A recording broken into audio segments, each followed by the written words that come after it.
students. Today we are going to discuss about e-learning. E-learning can be best defined as the science of learning without using paper printed instructional material. E-learning is the use of telecommunication technology to deliver information for education and training. The term e-learning comprises a lot more than online learning.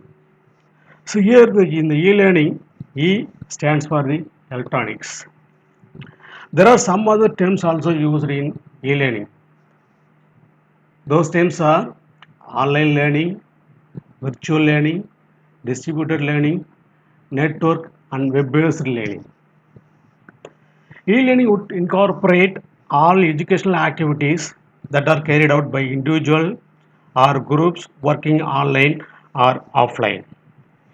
E-learning offers the ability to share material in all kinds of formats such as videos, slideshows, Word documents, and PDF. Conducting webinars and communicating with professors via chat and message forms is also an option available to the users. E-learning gives the advantages of 24 into 7 and 365 days a year around access as compared to instructor-led training. E-learning is cost effective as course content once developed could be easily used and modified for teaching and training.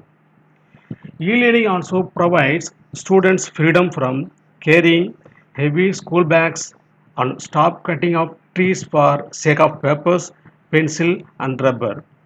E-learning is the future of education as it is interactive, interesting and entertaining way of learning and will soon replace the paper books in the form of the touch screen tablets.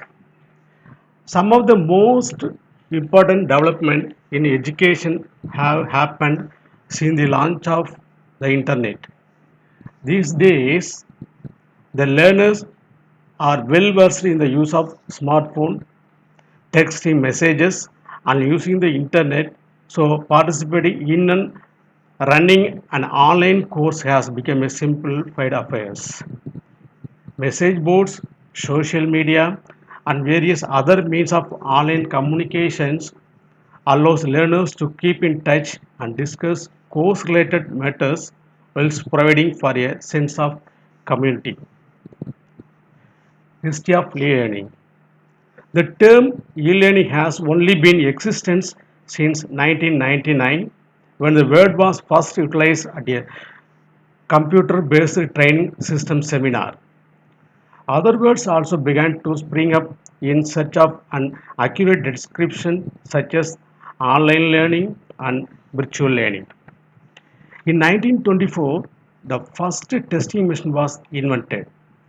This device allowed students to test themselves.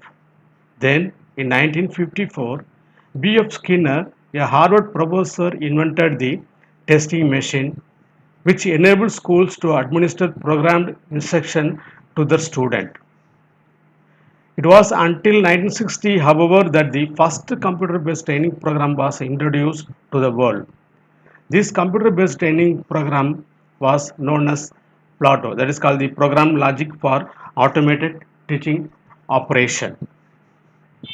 The first e-learning system were really only set up to deliver information to students, but as we entered the 70s, e-learning started to become more interactive.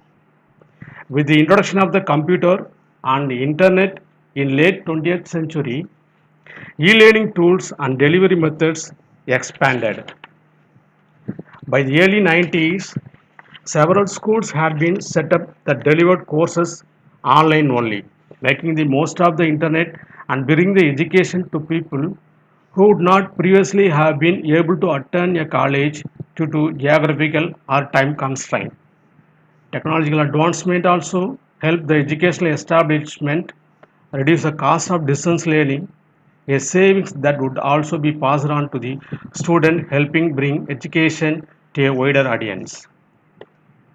In 2000s, business began using e-learning to train their employees. New and experienced workers alike now had the opportunity to improve upon their industry knowledge base and expand their skill sets. So now we are going to discuss about what are the merits and demerits of e-learning, types of learning, and benefits of e-learning. So merits and drawbacks of the e-learning. So first of all, you should understand about the merits. So now with the e-learning, there is no boundaries or no restriction. So along with locational restriction, time is one of the issue that the learners and the teachers both have to face in learning. Here, in this type of learning, the teachers and the student has to assemble. In the case of the formal education, the student and the teachers have to be participate together. Here there is a restriction. They have to assemble in a particular place. They have to fix the time to discuss about the matter.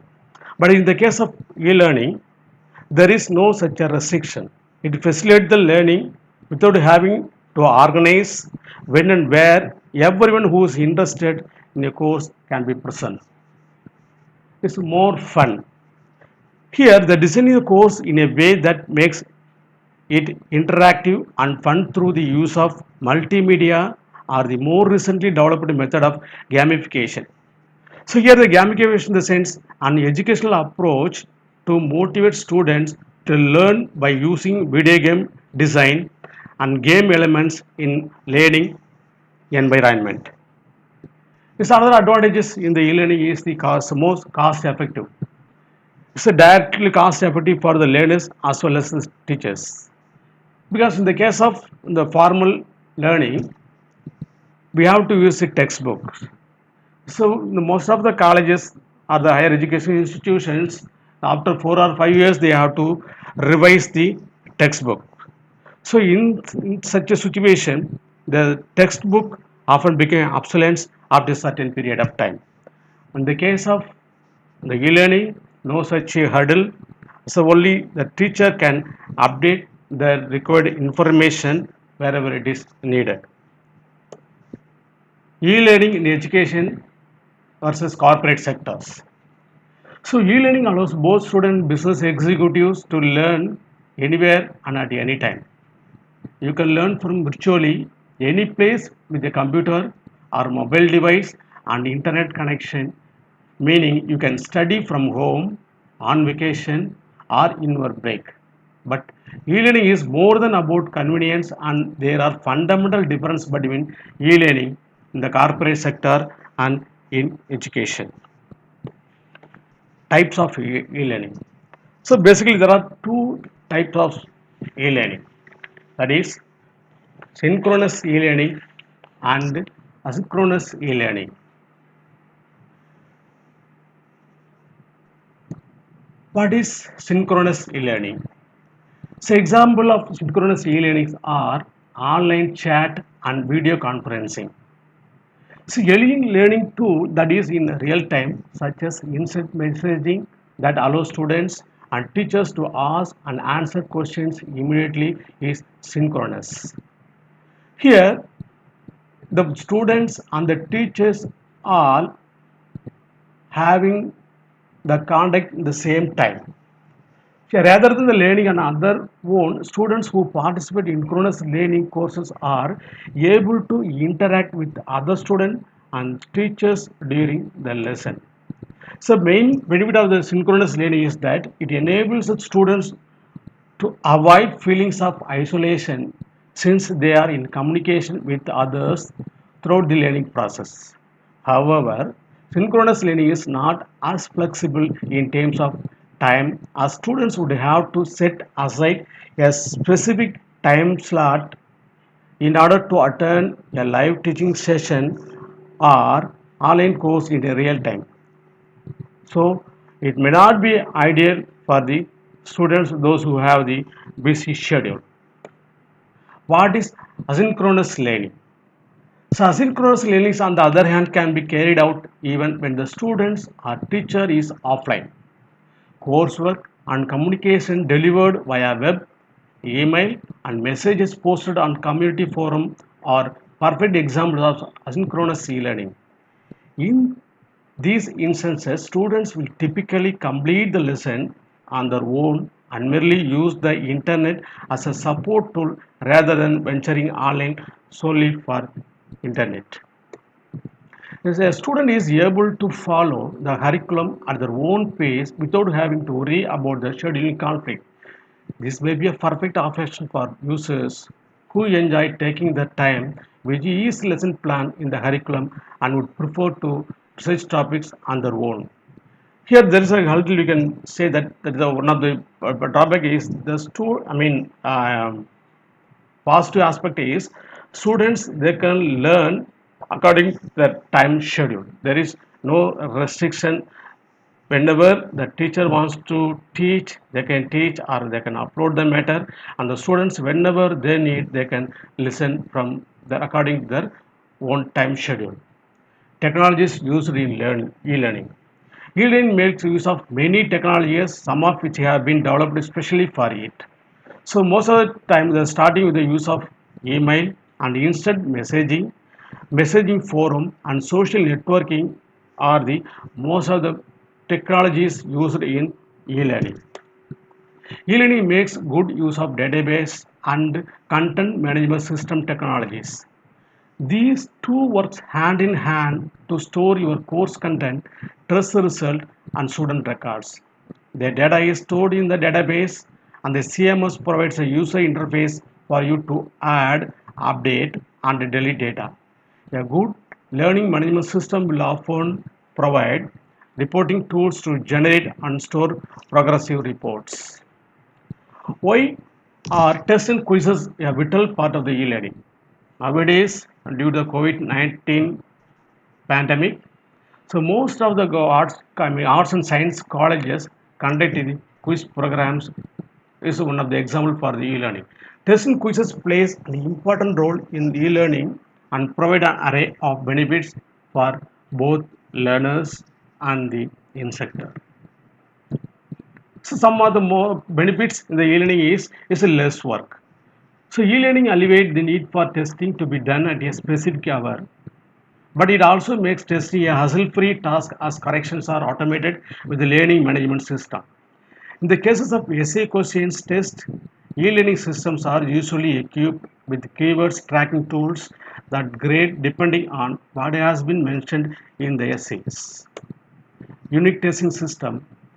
Testing and quizzing can be made unique in a LMS by randomizing questions and answer order.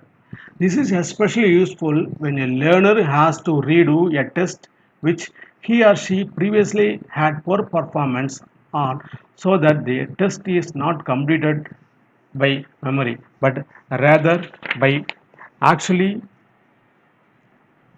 thinking through the correct solution once again. Here the students, if at all they miss the test, they can attempt once again. Instant gradient feedback. Grading and giving feedback is probably the most time consuming task for the instructor. A LMS which usually allow the instructor create dynamic feedback depending on the answer a learner will give to a specific question. For instance, the multiple choice test, if the learners choose answer B over the correct answer C, the appropriate feedback will be given back to the learner, indicating fault in the thought process or hints as to what the answer should be more appropriate. It is also environmental friendly. Going from hard copy tests or quizzes to offering the same capabilities online reduces the consumption of goods such as paper, especially important when the online classroom is large and growing. Self-assessment tool. Testing and quizzing online will usually provide the user with the result instantly. These students because it allows them to know what they did wrong immediately. Keeps learners engaged. Tests and quizzes have always been a motivator to study harder when students know that their progress will be judged upon an exam, a performance review, etc. It sets a deadline for when materials needed to be learned by a delight student must adhere the answer. Further consideration, the use of different format testing such as multiple choice test, fill in the blanks, true or false, or essay question can also be used to assess the progress of students with different learning system. It's a good idea to use different type of materials and varying type of tests and quizzes to engage every students online. The future of e-learning. Generally speaking, learning is expensive, takes a long time, and the results can vary. E-learning has been trying for years now to complete the way we learn to make it more effective and measurable. Thank you.